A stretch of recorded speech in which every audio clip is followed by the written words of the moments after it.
We cannot live without science. But how, ma'am?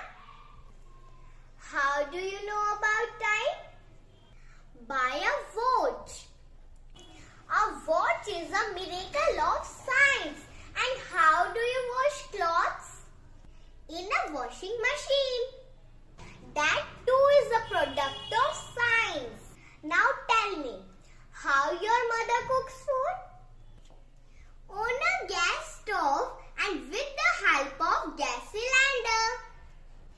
Do you know the gas stove and cylinder are the products of science? Okay, now tell me how your father goes to